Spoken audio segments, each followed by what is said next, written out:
You don't need to know that. Leighton wasn't used to silence like this. He craved control, but she wasn't handing it over. Look, lady, don't play games. We've had reports of loitering and suspicious activity around here. From who? She cut him off sharply. He didn't answer. That's what I thought, she said. You made a call before you even stepped through that door. You saw me sitting here, in a worn coat and no lipstick, and decided I was a threat. You don't know me, but I know your type. Leighton's voice dropped an octave. Watch it. No, Nia said louder now. You watch it. Because the person I called knows me. I saved his life once, in Ghazni province. He works with internal affairs in Raleigh now. And if you think he won't answer my call, you're in for a surprise. She leaned in just enough to make him uneasy. I've spent years watching men like you talk tough overseas, but the real power never came from your badges or weapons. It came from people turning a blind eye when you crossed the line. Not today. The room grew heavier, not louder, just more alert. Aaron stopped pretending to wipe the counter. Two men in the back booth tilted their heads toward the scene. A teenager by the jukebox pulled out his earbuds. Rafe muttered under his breath, and then the door buzzed again. This time it wasn't rain that came in. It was a young man in a gray suit, moving fast with phone in hand. He went straight to the counter, showed something on his screen to the manager, then scanned the room. His eyes settled on Nia, then the two officers. You Leighton? He asked flatly. Leighton stiffened. Who's asking? The man held up a badge. Detective Owen Price, Wake County Internal Affairs. I need you outside now. Silence fell. Real silence. The kind where even the kitchen's griddle hiss seemed to disappear. Leighton's eyes flicked from the badge to Nia, then back. This is a joke. Does it look like I'm laughing? Price asked. Rafe stepped back. Wait, how'd you get here so fast? I was already in town, Price said. Got a call from someone I trust. That call led me to two badge numbers I've been meaning to look into. Now we're doing that outside. Leighton didn't move. Price stepped forward, tone sharper. That wasn't a suggestion. The two officers exchanged glances. Then wordlessly, they walked past Nia and out the door. Price followed. The diner stayed frozen. Nia finally exhaled, realizing she'd been holding her breath. Aaron came over, voice soft. You okay? Nia looked up. I'm fine, just tired. Aaron nodded. Can I warm that up for you? Nia glanced at her mug. Yeah, sure. She didn't smile, but something in her face softened for a moment.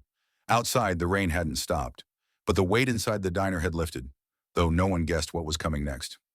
Leighton paced like a man realizing the ground beneath him was no longer steady. Rafferty stood near the squad car, arms crossed, mouth tight.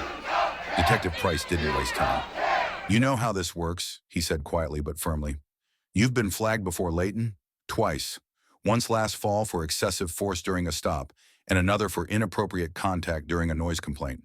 Leighton snapped back. Those complaints didn't stick. Didn't stick, Price repeated.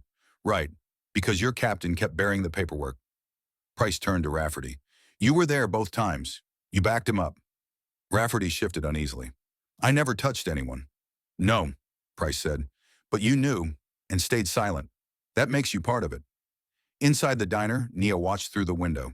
She sipped her coffee slowly, eyes fixed on the parking lot. Not angry, just focused. The same sharp stillness she'd relied on during long patrols in Kandahar. Outside, Price tapped his phone. Captain Russo's on his way. You two are suspended while we reopen all internal complaints from the past 3 years. Leighton muttered, You've got no case. None of this sticks. Price held up a small voice recorder. This morning's recorded, from the moment I walked in, and the call from Sergeant Rowland. That's archived. You want to test how much doesn't stick when it goes statewide? Leighton said nothing. Inside, Aaron finally asked the question everyone was thinking. Was that really internal affairs? Like for real? Nia nodded. He used to be in my unit. Specialist Price back then. Tougher than he looks now. Aaron leaned on the table. I didn't know who you were. I just saw the jacket. That's the point, Nia said. No one's supposed to know. You don't walk around broadcasting your service. You live with it. But sometimes you get tired of being treated like trash just because you don't have a fixed address. The teenager at the jukebox came over. Mom, were they going to arrest you? Nia looked at him, then smiled. Just barely. They were going to try. Why? She tapped her fingers on the mug. Because sometimes the people in charge get lazy. Or worse, they get used to being unchecked. Then they see someone like me and figure it's an easy target. The boy looked confused. What kind of target? She didn't answer right away. The kind that doesn't cost them anything. Until it does. Out front, Captain Russo arrived, bald, stocky, already frowning. Price greeted him briefly, then gestured toward the squad car. Russo spoke quietly to the officers, too low for anyone inside to hear, but his tone was clear. Minutes later, Price returned inside, brushing water off his suit jacket. "It's done for now," he told Nia. "They're off duty until this gets sorted." Nia raised an eyebrow. "Sorted? You know how this works," and Price said. "They'll push back, but it's on record. And with your call, everything's documented. Their careers just hit a wall." She looked down at her coffee. "Should have happened years ago." "I know," he said. Aaron lingered nearby. "So what happens to them?" "They'll face review," Price said. "Internal hearings. Maybe early retirement to avoid public fallout. Depends what else turns up when we dig through the old files." He turned to Nia. "I meant what I said on the phone. You saved my life. This is the least I could do." She gave him a long look, then said, "Do one more thing for me. Anything. Don't let this get swept under the rug." Price nodded. But this wasn't just about today. It was about a pattern. Detective Owen Price didn't waste time. That afternoon, he drove straight to the Raleigh office and requested access to archived complaints tied to Layton and Rafferty. There weren't just a few. There were 12. Some dismissed. Others mysteriously closed without interviews. One still technically pending. A woman's complaint claiming Layton shoved her during a noise complaint after she asked to see his badge. The file had no follow-up, no photos, no final report. Just Captain Russo's signature marked resolved. No action needed. Price stared at the screen. Resolved didn't mean right. It meant buried. By morning, he had everything printed and clipped into folders. He called Nia with an update. "They've got a pattern," he said. "Not just bad attitude. They use the badge to push people down. Same behavior, same targets. Homeless, black, brown, anyone they figured wouldn't be believed." Nia was silent for a moment. Then she asked, "You got proof?" "Enough for a hearing," Price said. "If they don't retire first." She was quiet again, then nodded. "Good. That's a start." Later that week, Nia met Price at a downtown cafe. Inside this time, at a real table, not a diner booth. Her duffel bag was still with her, but she wore a different coat, one with fewer holes. She sipped hot tea while Price laid out the documents. "These go back to 2018, he said. "Same two officers. Different stories. Same tactics. Even a report from a rookie who tried to raise concerns and got reassigned." Nia looked at the names. Veterans, women from shelters, a busker who played guitar outside the train station. Most left no contact info. Some only first names. "I've been in a dozen towns since I got out," Nia said. "You see the same thing. People like Layton act like it's policy. They assume no one will push back, because most of us don't have time to file complaints. We're just trying to stay dry and fed." Price leaned forward. "You did more than push back. You broke the silence." Nia shook her head. "I just made a call. That call triggered everything." She ran a finger over one of the folders. "You ever wonder why someone like Layton signs up in the first place?" "Control," Price said. "Some men don't wear the badge for service. They wear it for permission." She nodded. "And once they get it, they hold on tight." Price looked at her. "I meant what I said. You want to testify when this goes public?" Nia paused. "What good will that do? It sets a line in the dirt. It tells the next person they're not crazy when they say something feels off." She exhaled.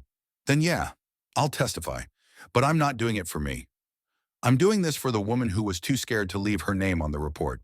For the vet who was told he smelled too bad to sit on a bus bench." They sat quietly for a moment, the kind of silence that follows hard truths. Finally, Price broke it. "You got somewhere to stay tonight? Shelter on Elm?" she asked. "They hold a cot for me if I call ahead." He nodded. Then she added gently, "If that ever changes, don't let this become about charity. I've had enough people trying to fix me. I just want the truth out there." Price smiled. "Then we'll get it out there." She slid the folders across the table. "You hold the pen. I'll hold the line." But the truth wasn't going to stay buried any longer. By the next week, the story hit the local news. It wasn't the top story, but it ran long enough to catch attention. 2 officers under investigation, internal affairs reopening old complaints, allegations of harassment against vulnerable civilians. The station showed old headshots of Layton and Rafferty in uniform, smiling, the kind of photos that never matched the stories behind them. Word spread fast. The diner staff started getting calls. Stan Riley, the owner and former Marine, posted a shaky statement on Facebook affirming that the diner welcomed all patrons and would cooperate with investigations. Comments poured in, some supportive, others not. A few days later, Erin, the waitress, called Nia. I didn't know what to say back then, she admitted over the phone. But I should have said something. I'm sorry. Nia sat on the shelter's back steps, phone pressed to her ear. You did more than most. You brought the coffee. Aaron laughed nervously. Still, it doesn't sit right. That's the point. It's not supposed to, Nia said. The investigation uncovered more than expected. Leighton had quietly settled a civil complaint in 2019, marked as a training intervention, police code for sweeping it under the rug. Now it was all coming out. Pressure mounted. Community groups demanded disciplinary action. Reporters began showing up outside the precinct. Leighton and Rafferty were put on extended administrative leave. Rumor had it Leighton already contacted a lawyer to negotiate early retirement, hoping to avoid public hearings. At a town meeting the following Thursday, a woman stood with a crumpled folder. Lorraine Pierce told the crowd how Leighton had thrown her son against a police cruiser when he talked back at 16. She'd filed a complaint. Nothing happened. They said it was my word against his, she said. But now I know I'm not alone. Nia didn't attend the meeting. She didn't need to. Her presence had already sparked the fire. Instead, she spent that evening walking the perimeter of a nearby church, hosting pop-up meals for the unhoused. She handed out foil-wrapped sandwiches and sat beside Curtis, who used to run an auto shop before losing his home last year. You really got those two kicked off the force? He asked, unwrapping his sandwich slowly. They kicked themselves off, Nia said. I just pulled back the curtain. Curtis laughed. Well, it's about time somebody did. At that moment, it wasn't about credit or recognition. Nia didn't want medals or headlines. She wanted space. For people like Curtis to sit without sideways glances. For women like Lorraine to speak without dismissal. She wanted justice that came without conditions. The next morning, Price called. They both submitted retirement paperwork, effective immediately. No pensions, not with the heat we brought down. Captain Russo's been reassigned pending review. Nia was silent for a long moment. Then, that's supposed to make me feel better? Price hesitated. It's not a win, but it's movement. That's fair. Movement's good. He paused. There's talk of formal recognition. The department wants to issue a commendation. No, she said flatly. They didn't protect me. They don't get to celebrate me. Then what do you want? I want someone to listen when the next woman says she's being mistreated. I want someone to believe the next man who says he didn't do anything wrong. That's all. Back at the diner, Aaron placed a small sticker on the front window. Simple white block letters. Veterans welcome here. No questions. Even after the headlines faded, Nia's story kept moving. 2 months later, Fayetteville had quieted down, but change was visible. New officers joined the police department. A community liaison was appointed. The town council passed a policy keeping complaint records open to public audit for 5 years. But Nia didn't stay for ceremonies or PR. She drove an hour to Greensboro and began volunteering at a transitional housing center for homeless veterans. She rarely spoke about the diner. If recognized, she changed the subject. She preferred spending time where it mattered. In the laundry room handing out soap and quarters, in the kitchen making soup from scratch, on the lawn sharing quiet talks with people who'd lost too much and carried more than they showed. One afternoon, while sweeping the back steps, she heard her name. It was Aaron, looking different, more at ease, hair pulled back, jeans and a faded tee, carrying 2 paper bags. I heard you're working here, Aaron said. I brought lunch. Hope you still like turkey and mustard. Nia smiled. You drove all this way for that? Aaron handed over a bag. Not just that. They sat on the curb together, spring air thick with cut grass. Aaron was quiet at first, then asked, Have you ever thought about writing it all down? What happened that day? I think about it, Nia said, but writing it down makes it too clean. It wasn't clean. It was ugly. It still is.